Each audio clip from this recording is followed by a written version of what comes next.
Good afternoon, everybody. My name is Steve Cassidy. I'm the Associate Dean of the Graduate Division, and it's a great pleasure to welcome you to the fourth year of Grad Slam. For those few of you in the audience who may not know what we're doing, this is some pretty hardcore stuff. So imagine that you had to take the core of your life and distill it into 3 minutes and present it, and under these high-pressure conditions here to win first place. So these contestants have already been through the ringer for the past couple of months. Preliminaries were held back in February, the semifinals in March, and the semifinals have given us the finals today with 10 of our proud graduate student finalist contestants for today's program. The winner today will go on to the system-wide competition, which will take place on May 4th in San Francisco at LinkedIn headquarters. But before we get there, we have some prizes that we'll be awarding today. So the first prize winner will get $5,000, the second $3,000, the third $1,500, and the rest will get some change as well. Hefty sum, actually, something I would have been glad to get as a graduate student. I'd like to thank the planning committee for this year, April Bjornson, Katie Brecht, I don't know if Katie is here, Mayra Estrada, Tiffany Fox, Janelle Oracitas, and the recently much lamented departed Chris Murphy. We can clap for him. He's up in Long Beach or LA, and Shauna Slebiota. Now I'd like to introduce our judges. Starting off with Professor Nico Christenfeld in our Department of Psychology. Dustin Clinton, an alumnus of the School of Global Policy and Strategy, currently Assistant Director of Admissions in GPS. Ted Clowes, another alumnus. He is currently Senior Engineering Fellow at Cubic. Julia Hoffman, PhD from UC San Diego. I'm sorry, from UC Riverside. BA in History from UC San Diego, and currently Graduate Student Career Advisor in our Career Center.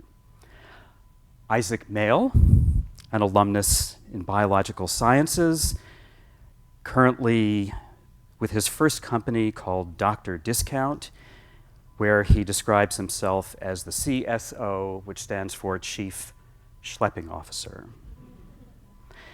And finally, Sharon van Bruggen, Interim Assistant Vice Chancellor for Student Life at UC San Diego.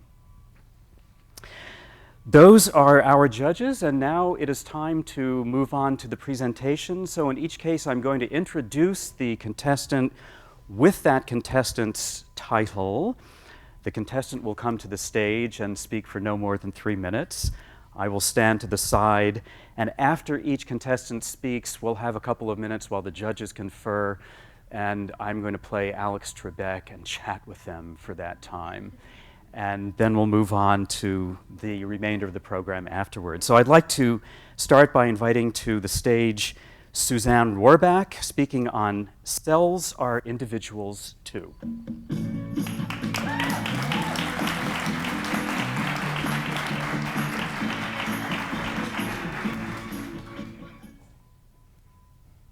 Pretend I asked every person here to put a drop of their favorite color of paint into the same cup. If I remember my kindergarten art course correctly, I bet I'll get back some brown paint. But I tend to doubt that everyone here actually chose brown, or blue, or any other single color. And yet, if you pretend all these drops of paint are actually cells, this starts to sound a lot like a biology experiment, where you grab a piece of tissue and get one number to describe all of its cells. While we've learned a lot from looking at the shades of brown paint that make up our bodies, what if we've missed an additional rainbow of information in individual cells? That seems especially likely in your brain, which depends on billions of unique neurons to regulate a lifetime of actions and thoughts. But just like I could ask anyone here, why is your favorite color red or yellow? How does a baby neuron decide what to do with its life?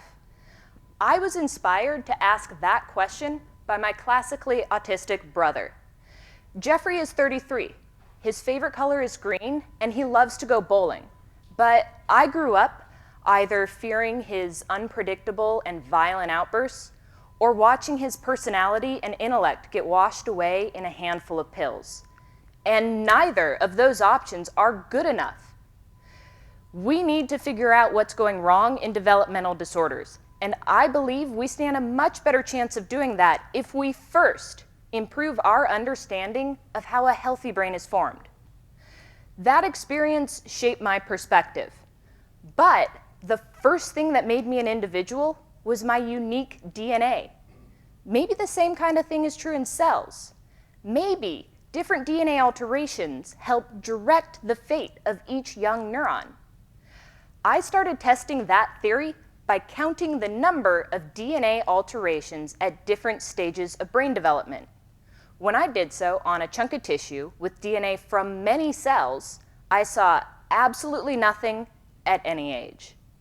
However, if I look at cells one by one, I see that in early brain formation, these cells are actually accumulating more and more DNA alterations, and those changes are scattered across the genome in different locations for every cell. So just like how different colors will merge to a puddle of brown, this caused the unique signal from each alteration to shrink into nothingness when I had been looking at combined cells.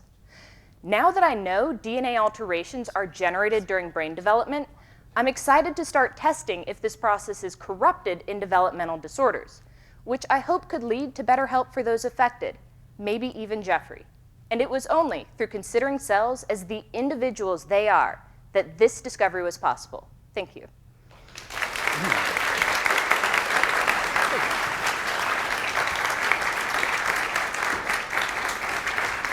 Thank you, Suzanne.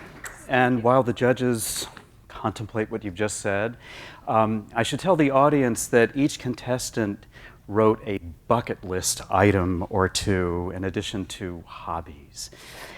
And so among the hobbies, I notice maybe a possible conflict. One is paying attention to my cat, but on the bucket list is adopt a dog. So how's that going to play out, I'm wondering?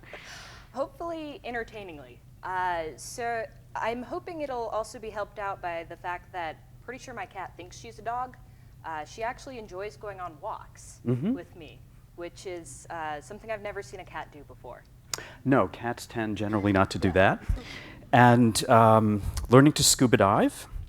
So when do you plan to have time to check out this new hobby? Well, I'm considering maybe trying to do that over the summer, since I know that there are certification courses through UCSD, and it would be great to take advantage before I graduate. Yeah, you could hardly be in a better place than UCSD. Yeah. All right. Are we set? All right. Yeah. Thank you very much. Thank Good luck. you. Thanks.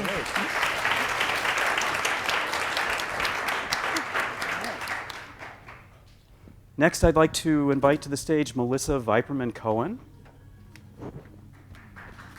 The topic, the promise and peril of reputation.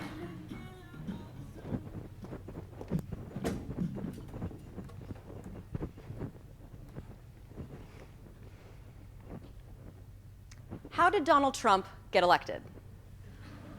This is a question for political scientists, talking heads on TV, and potentially fraught family dinners.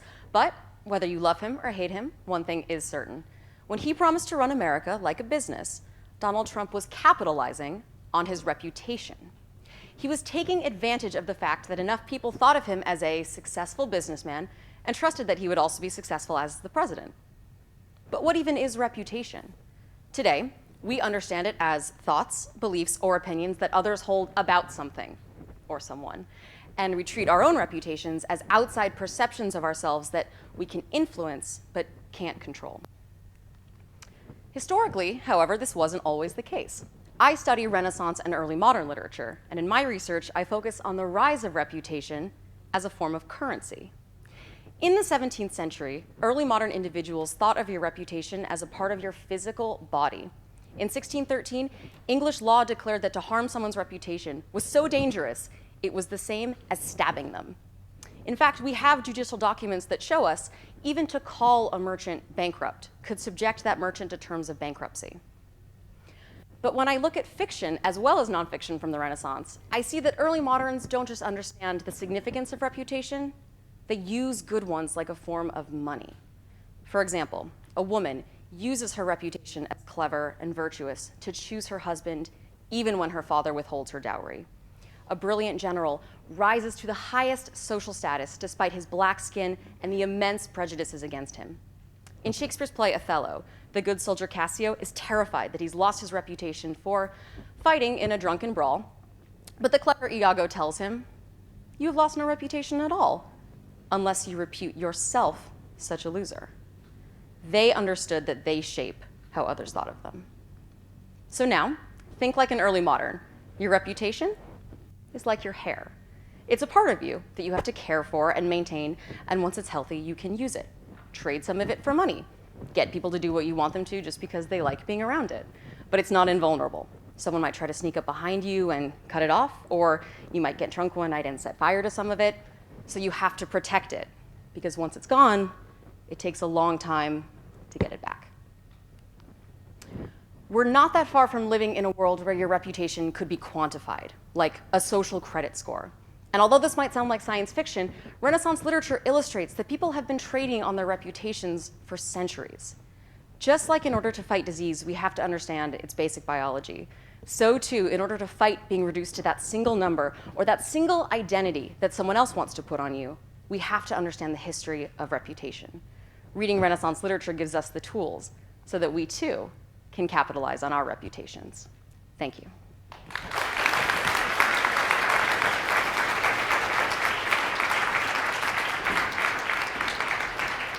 Thank you. Hi, Steve.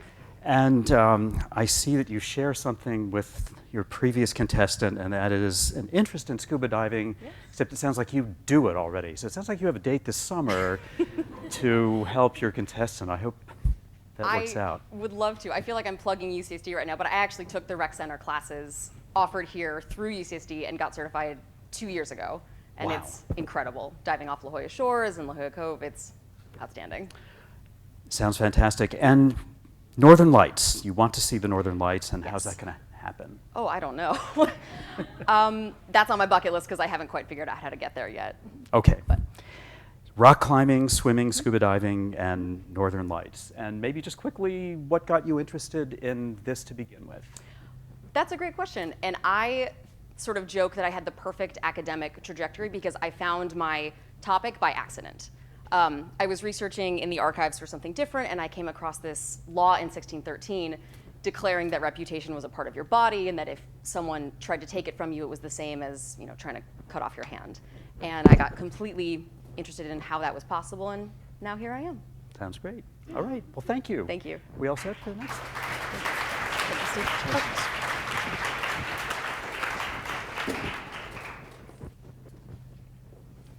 Jonathan Trueblood, bringing the ocean into the lab to understand Earth's changing climate.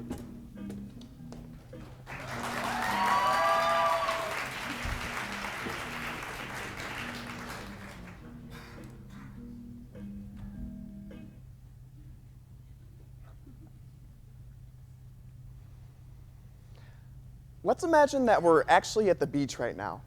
You know that distinct salty smell? Well, what you're smelling are just a few of the thousands of microscopic particles floating in the air around you all the time.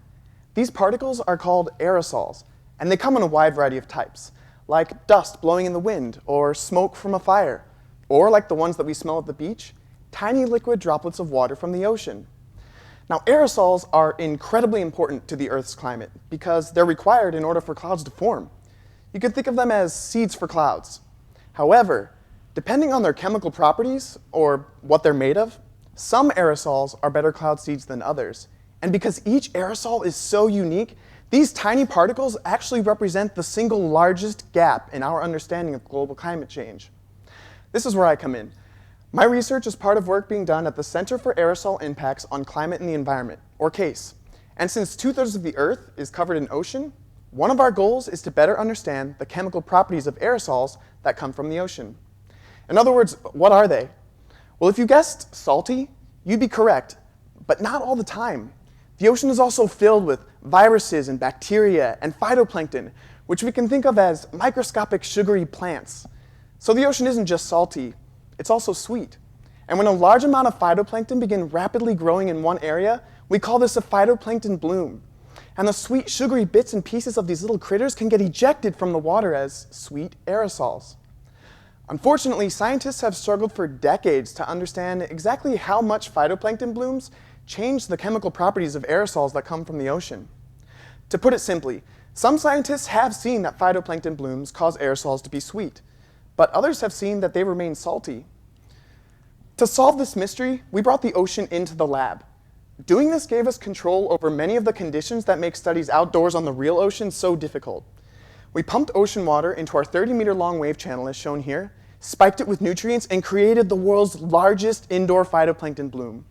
We then monitored the types of aerosols that came out of the water over the next 30 days, and surprisingly actually wound up with not one, but 2 blooms during that time. So which group of scientists was right? Well, it turns out they both were. Our first bloom had sweet aerosols, but during our second bloom, we had salty aerosols. The key to this mystery was bacteria.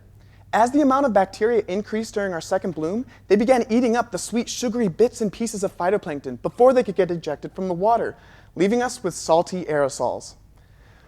With this experiment, we finally settled a decades-long debate in science by explaining how phytoplankton and bacteria in the ocean change the types of aerosols in the sky. These results are also being used to improve the way that regional and global climate models simulate aerosol processes and could give us hints on how to counteract climate change. And that's pretty sweet.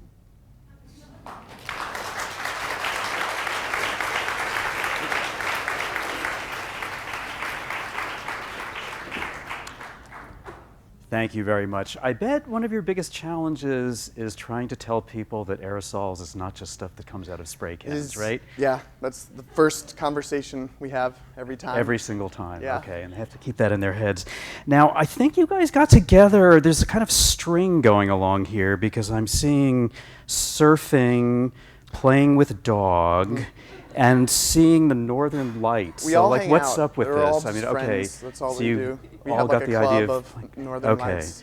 But one thing that the ladies in front of you didn't talk about was singing in a barbershop. Also, I put that last so you wouldn't.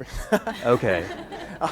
Yeah, I do that. But chorus, not quartet. So how so many? there's a chorus of us, and then Okay. we break off into like little groups. Okay, and sing. 4 separate voices? Yeah, That 4 sounds separate amazing. voices. Yeah, it's fun. But not while playing the guitar, because this would be No, a cappella. that would be difficult. Awesome. Yeah. Okay. Are we set? All right. Congratulations. Thank you. Thank you. All right.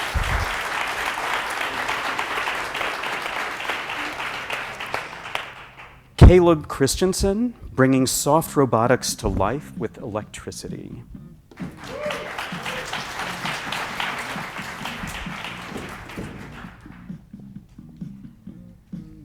Much like Bill Gates' early dream of a computer in every home, many people believe that we're on the verge of a robotics revolution leading towards a robot in every home.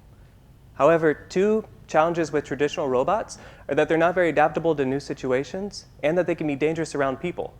Now, I don't mean Terminator-level dangerous, at least not yet, but just that they're made out of rigid materials that can move very quickly.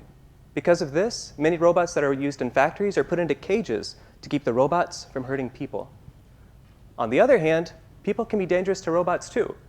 The video on the left is from the DARPA Robotics Challenge, in which the best and brightest robotics teams in the world invested millions of dollars to get their robots to perform what would seem to be fairly simple tasks, such as crossing a road. What DARPA didn't tell the teams ahead of time, though, was that the road would be made out of sand, resulting in some hilarious YouTube videos of very expensive robots falling over and getting stuck. The video on the right is from Boston Dynamics, in which they tested the ability of their Atlas robot to endure abusive coworkers. So these are just 2 examples of why If robots are ever to work besides people, they need to be adaptable to new situations because people and the world around us can be very unpredictable.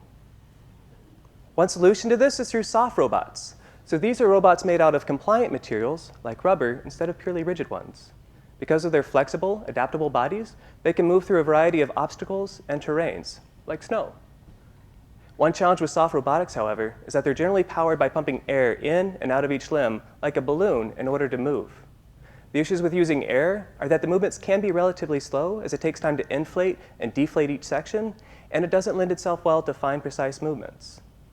Further, if you've ever worked around air compressors, you know that they can be both heavy and noisy, and so making practical, untethered soft robots is an ongoing challenge.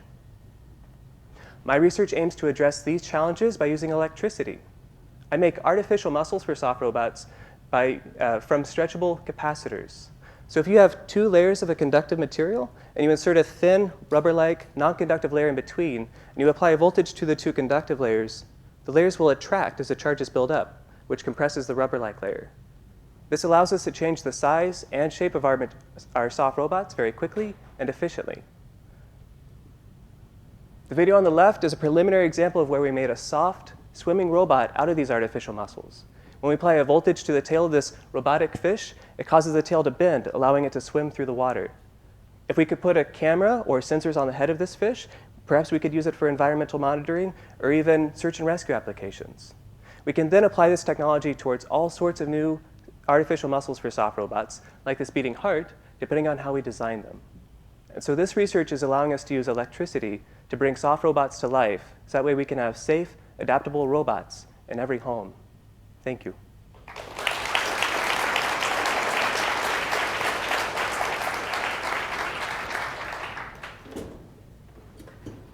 And forgive me, I've neglected to mention the departments of each of the contestants. So Caleb is from nanoengineering.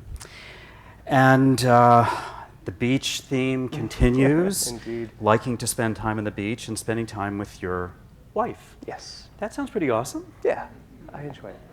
How long have you been married? 10.5 years.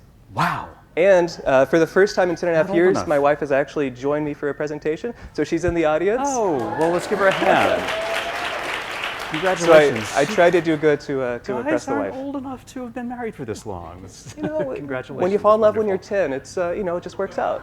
Okay, that sounds good. All right, well, thank you very much. Are we ready for the next contestant? Okay. All right, thank you. Congratulations.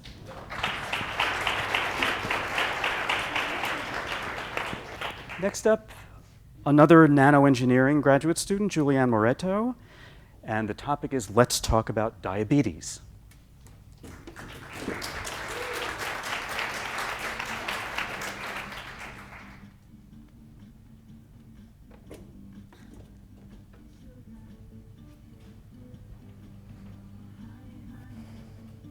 Let's talk about diabetes. Diabetes is when your body cannot control its own blood sugar levels. Actually, I would be surprised if you don't know at least one person who has diabetes, because 1 in every 12 people in the planet has it. When not well managed, it can be really dangerous. It takes lives by the seconds. When it does, it's not pretty. I saw my grandmother. First, she lost her foot, and then her leg, and then she was just gone. It's sad, but there are many people like her who just don't have enough resources to afford a proper treatment. For them, $1,000 a year is just too much. My job is try to bring some of those numbers a little bit down. I work with wearable sensors, like these temporary tattoos that you just put on your skin, and it can send your biological information to a cell phone, a laptop, and they are really cheap to fabricate. We just screen print our tattoo on this tattoo paper, which is the same as those kids' tattoo that you just transfer to your skin using water. We just screen print it and put some enzymes on top of it. Enzymes. Enzymes are special proteins that can specifically recognize one single molecule among ton of others. When they meet, enzyme and molecule, they generate some electrical current that we can actually measure because we are using a conductive ink. If we have one enzyme that can measure glucose, sugar, we can build up our glucose tattoo. Unlike those traditional glucose meters that you have to use a needle to prick your finger and measure your blood using a disposable strip, our tattoo is completely painless. We don't need your blood.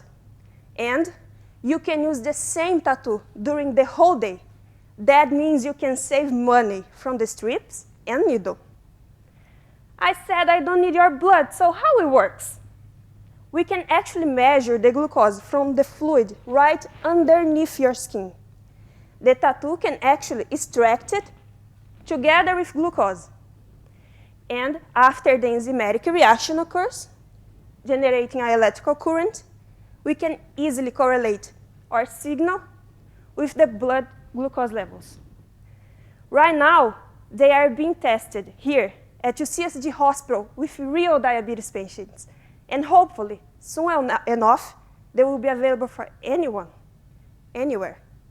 Thank you.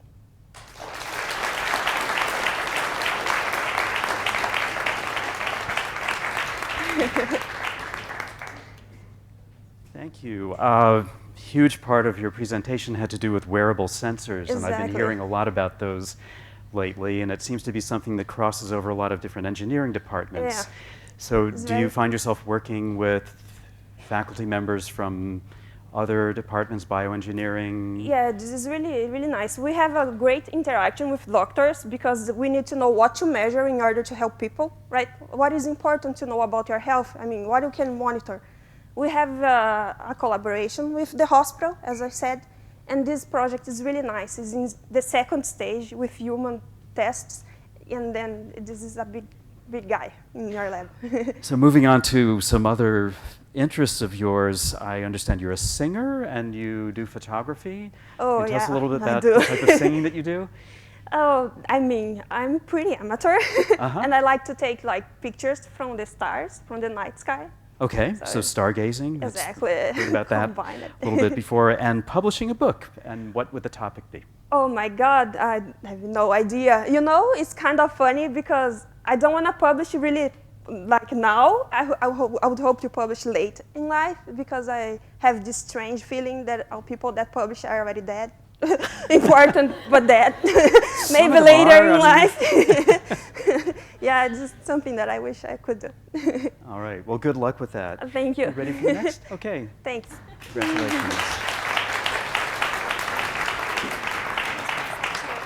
And now from the Department of History, Matthew Wills, Paintings Worth 1,000 Photos, Propaganda in Post-Mao China, 1976 to 1977.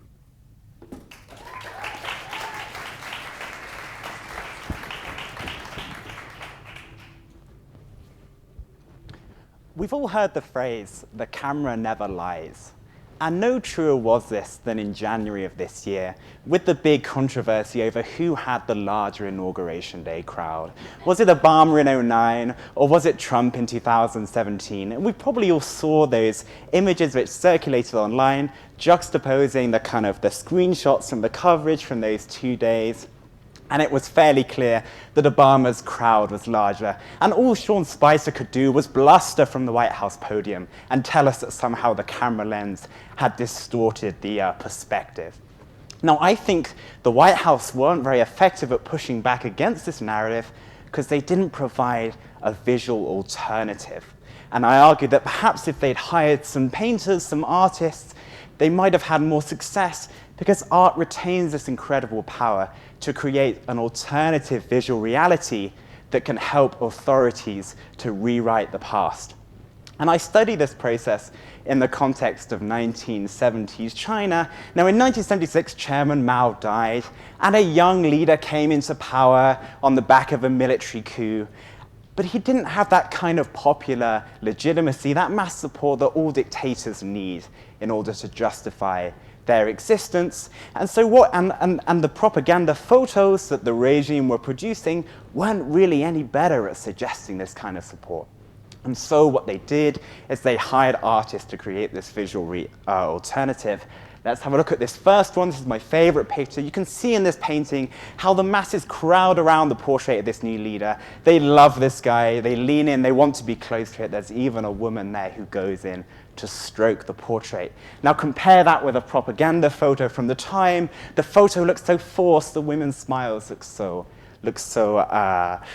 like they put so much effort in. There's not the same energy, the same emotion that goes into that image. This disparity, I think, is even clearer in this picture. In this picture, the new leader is doing some shovel work and laying the foundations of the Chairman Mao Memorial Hall. You can see in the painting how the masses crowd around behind him, young and old, workers, peasants, soldiers. Everybody in China of all ethnicities supports this guy. Compare that with the official photo from the day. What do we have? This rank of stoic Politburo leaders, completely emotionless. There's not a member of the masses in sight, and in fact, they were shunted off to the side because of security risks. And I think this disparity shows us just how effective painting propaganda can be.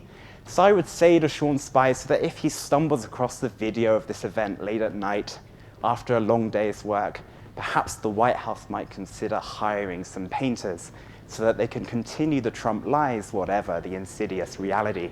Thank you.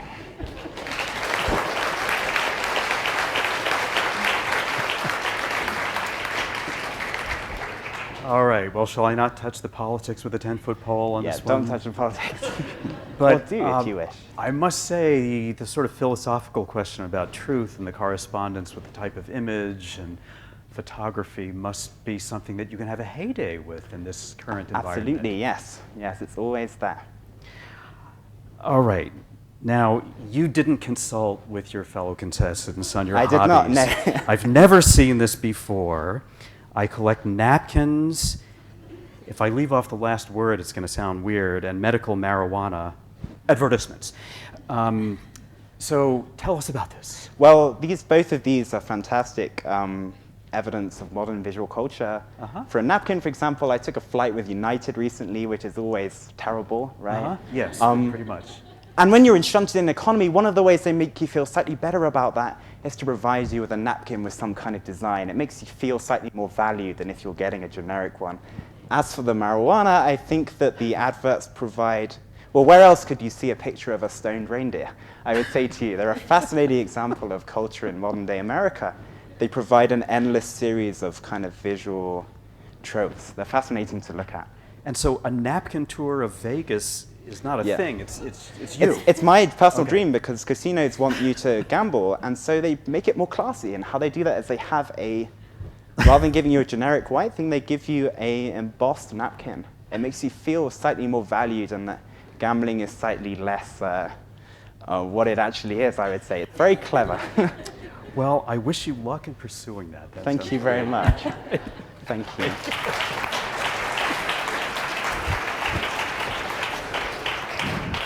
And now from bioengineering, Ranzhen Fan, talking about one cancer, many genomes.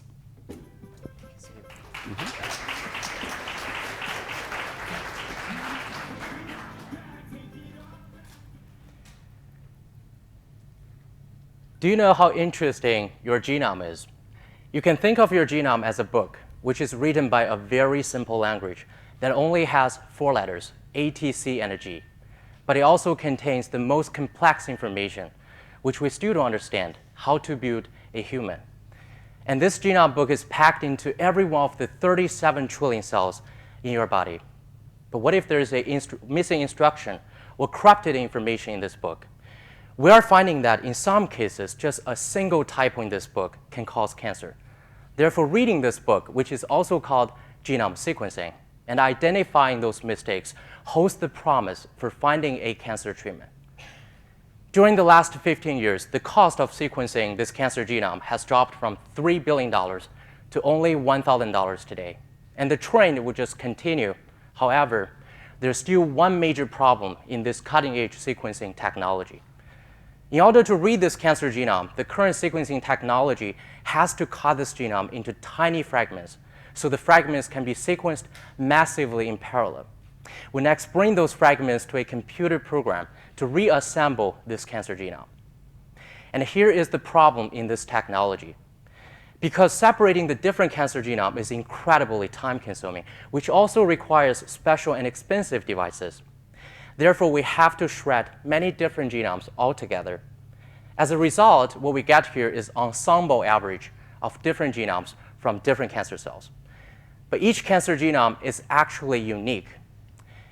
And my research is to develop the next generation technique to read the unique genome for every single cancer cell. Without separating the different cancer genomes, we first develop a technique to paint every one of them with a unique color. And after shredding those genomes and sequencing all those fragments, now they can be easily separated just based on the painted color. Finally, using the same genome assembly program, we got a different genomes for different cancer cells. Why does this matter? We're finding that every cancer is unique. It's a unique combination of different types of cells with different genetic information. And the current treatments, such as chemotherapy or radiation, that hits only one target or just a few targets, may not be sufficient to eradicate all cancer cells. By using our technology, we can sequence the genome for every single individual cancer cell. And such information will be leveraged to seek a specialized treatment based on every cancer for every patient. In the future, we hope our technology can make cancer treatment much more personalized and more effective. Thank you very much.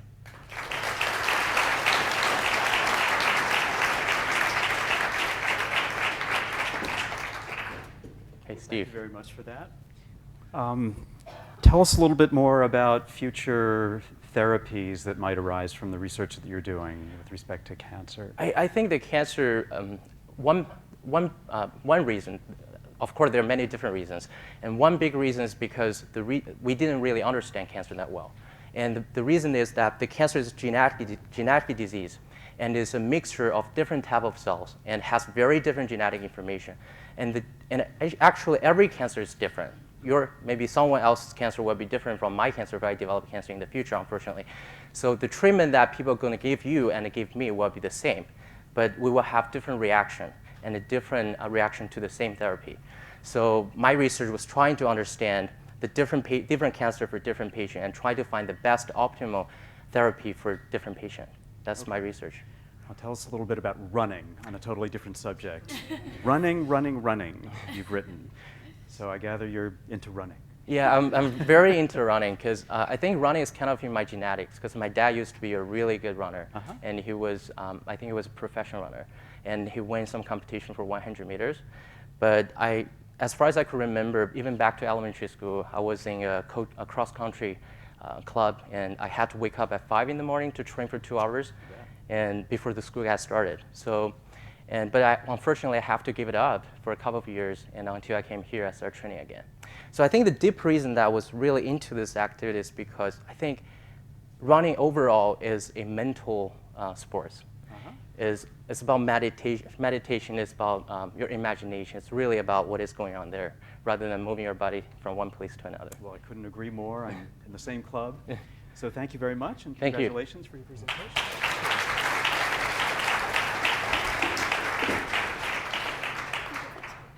Now from mechanical and aerospace engineering, Gopesh Tilvawala on the topic Neurotendo, Nintendo for neurointerventionists.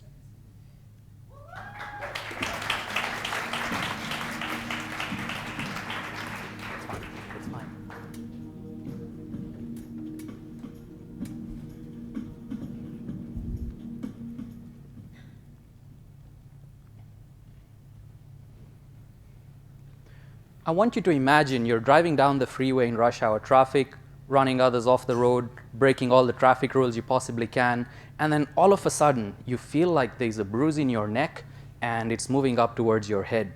Your vision starts getting blurry, you start swerving left and right, you start losing your senses, and then eventually you veer off and crash on the side of the road. Someone else who's seen you has called 911 and reported you for drunk driving. Why are you drunk? The next thing you know is the paramedics have arrived, you've been rushed into ED, and you're surrounded by a sea of doctors. You've just experienced a stroke. From this point on, the clock starts ticking. Now, a stroke can occur if you have a cerebral aneurysm, which is basically a blister in an artery near the brain that ruptures. 1 in 50 people in the US have a cerebral aneurysm, so odds are at least a couple of people in this room may have a cerebral aneurysm. What's even more scary is that every 18 minutes, an aneurysm ruptures. Now, the deciding factor in your survival is time. How quickly can a neurosurgeon insert a catheter, which is basically a plastic tube, from the groin, navigate it through the carotid artery into this complex tree-like structure until they reach the location of the aneurysm? The problem is the existing catheters are not really steerable, and so surgeons are forced to push and prod until they reach the location of the aneurysm. Can you imagine poking a floppy plastic tube around your brain?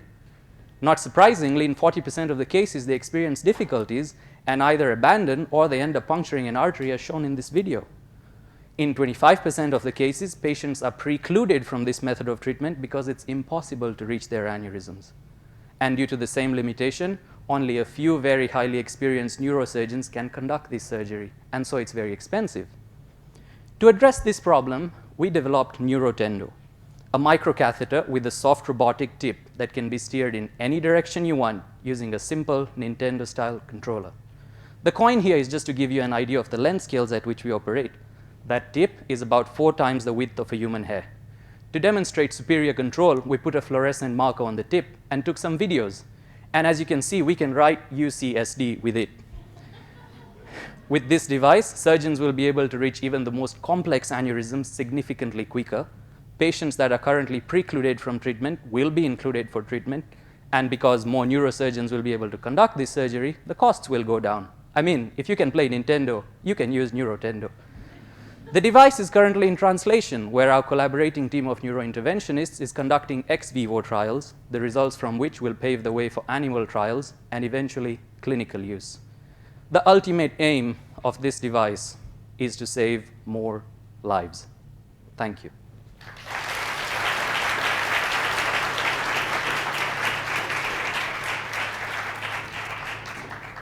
Thank you very much for that.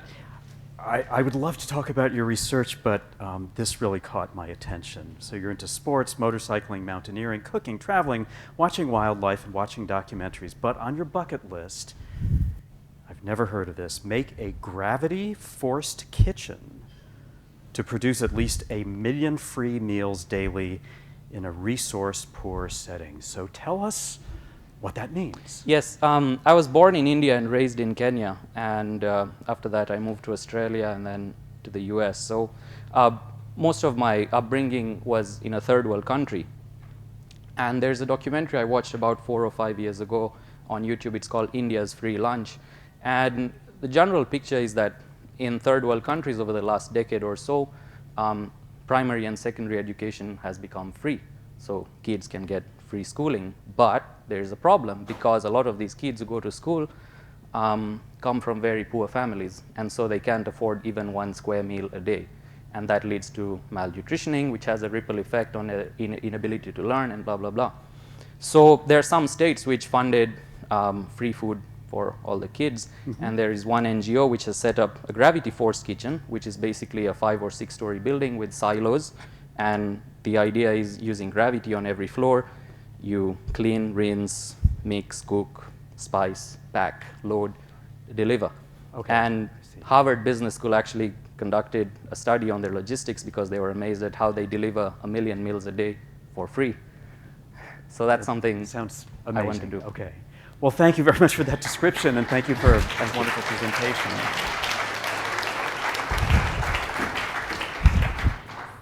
From the Joint Doctoral Program in Language and Communicative Disorders, Aaron Smolak, Out of the Mouths of Babes, Child Language and the Economy.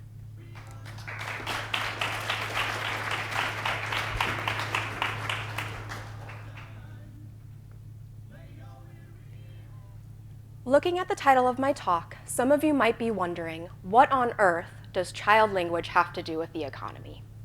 Over the next 3 minutes, I hope to convince you there is a direct link. Let's start with a discussion of language. We know that children who are exposed to a language learn that language quickly, easily, and without direct instruction. And language development is associated with success in literacy, academics, and employment. But what about when a child doesn't learn language so easily?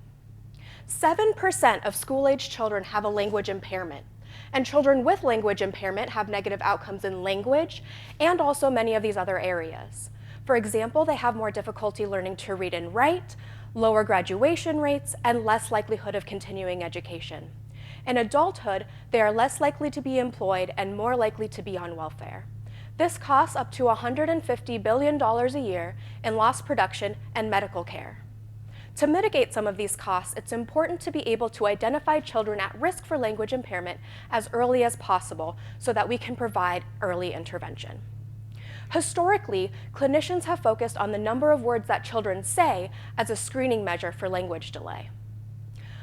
Children who are delayed in the number of words they say at age 2 are called late talkers. Now, 60% of late talkers don't require intervention. They're called late bloomers and will develop typical language skills by about age 3 or 4. This number is unacceptable because insurance companies typically won't pay for intervention services for a group of children when over half of them do just fine. And pediatricians develop a wait-and-see approach where they tell parents, "Don't worry, we'll reevaluate again in a couple of years." But that situation is really unfortunate for the 40% of late talkers who will have persistent language delay and who are at risk for all those negative outcomes I discussed earlier. How do we remedy this situation? One possibility is to find a more sensitive measure to more accurately identify this group of children. Our approach is simple. We measure the number of words children understand by asking them to touch a picture on a screen. We're interested in this measure because children understand much more than what they say, and children who are delayed in what they understand and in what they say are at much higher risk for persistent language impairment. From the number of words children understand at age 2, we can predict general language ability at age 4, as well as vocabulary and kindergarten readiness at age 5. We can also accurately predict 85% of children who will have low language at age 4, and 76% of children who will have high language. Finally, I want to emphasize again how crucial it is to be able to identify children at risk for language impairment as early as possible, because the earlier we can provide intervention, the more likely we are to remediate some of those negative outcomes, resulting in a more productive and educated workforce with positive implications for the economy.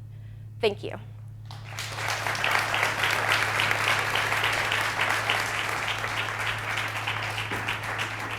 Well, thank you. That sounds like a topic that would touch anybody who has children. Yes. And I wonder if you have to confront parents who begin to worry about their kids and their language abilities, and if that factors into the interventions that you're talking about. Well, we do have some parents who come into our lab who are concerned about their children because there's actually a pretty high percentage of children who, by the age of 2, maybe aren't talking very much, and parents might get a little concerned.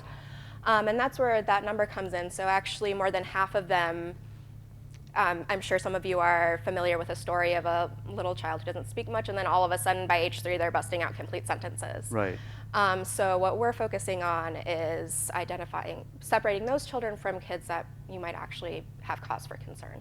And are there measures other than numbers of words in a child's lexicon? Are there other measures for this sort of development beyond just the numbers of words?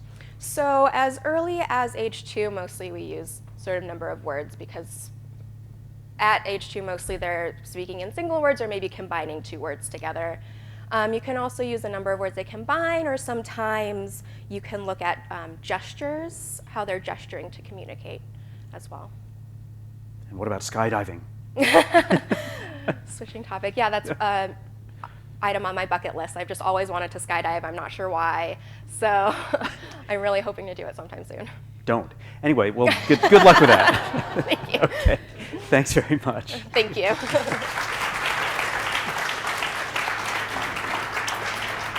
And finally, from the Department of Materials Science and Engineering, Jeff Hollett.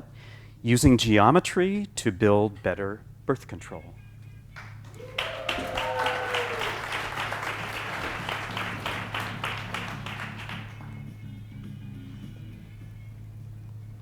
For women in the developing world, access to safe and effective birth control can be an issue of life and death.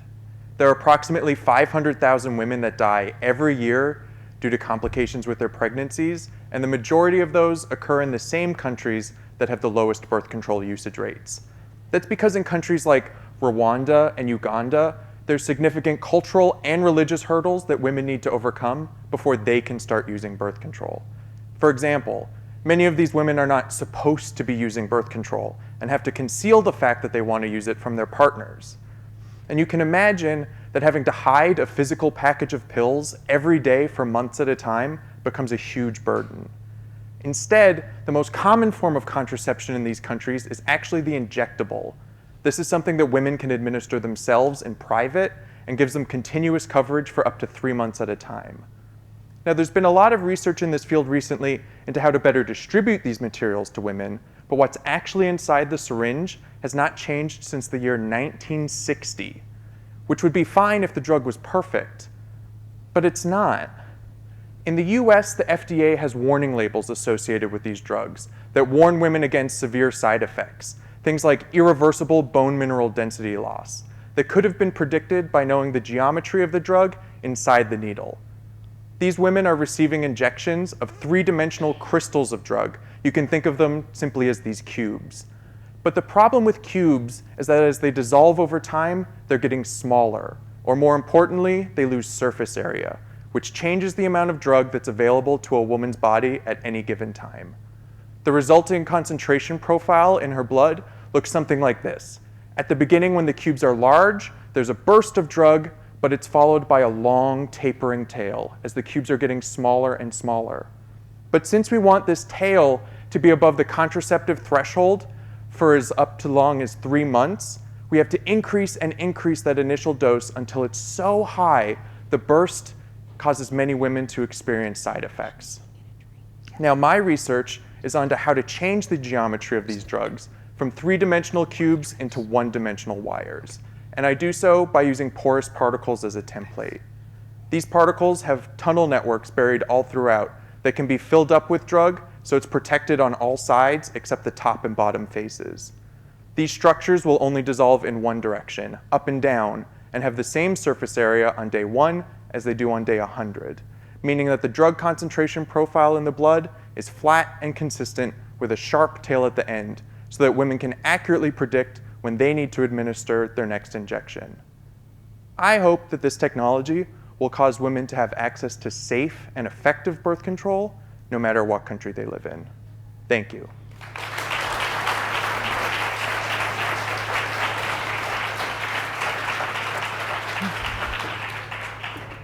Thank you. Well, we've been sort of trying to avoid politics, but I wonder if this research is bumping into issues in the current political climate, especially when we're talking about international affairs.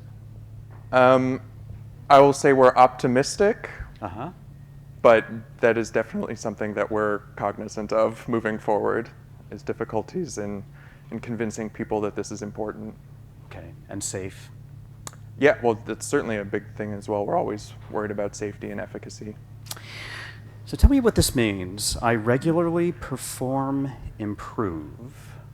I Is that a certainly misprint? don't regularly improve.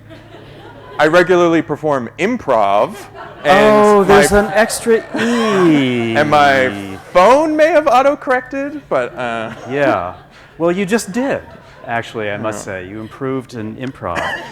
So tell us where and what venues and so why don't I you give us a regularly demonstration. Oh, you're certainly not getting a demonstration. Okay. You can get that Saturday nights at Old Town Improv Company. Oh, great. Okay. But no, I found that once I started grad school, I was A, only hanging out with grad students, and You B, don't want to do that. only working and sleeping. So I just wanted to get out and meet new people in the community of San Diego and started taking improv classes, and now I regularly perform. So did you give up the working or the sleeping? The sleeping. Okay. I certainly wouldn't want to admit to giving up any work. That's right, not in this company. Well, thank you very much, and good luck with that too. And now we're going to invite you to have a beverage. Kindly stay in this room because we're going to ask you to reconvene shortly for the awarding of the prizes. Yes.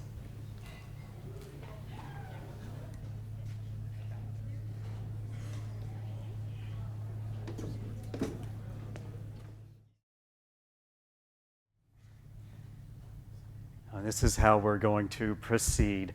We will begin with the contestants who have won the $500 range, and we will finish with third, second, and first place.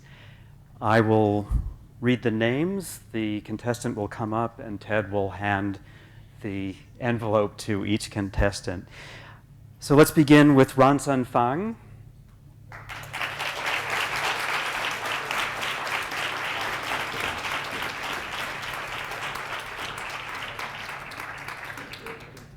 And just stand here. Suzanne Rohrbach.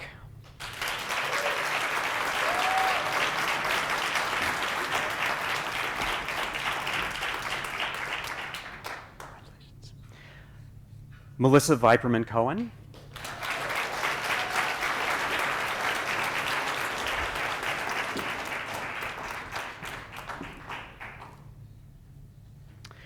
Matthew Wills.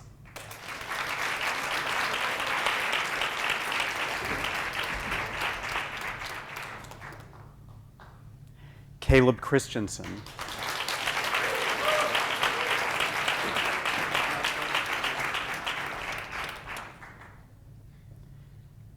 Julianne Sempionato Moreto.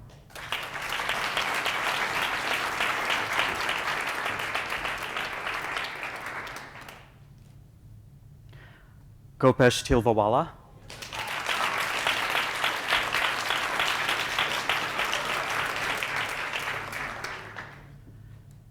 Now in third place, Aaron Smolak.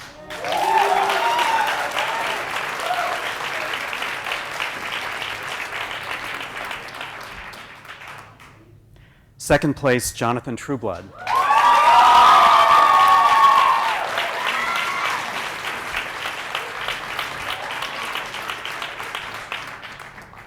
I guess there's not much mystery about this. Jeff Hollett, you're going to San Francisco, first place.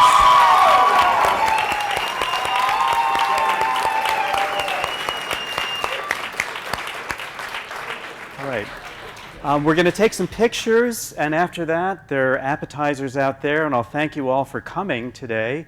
And pictures.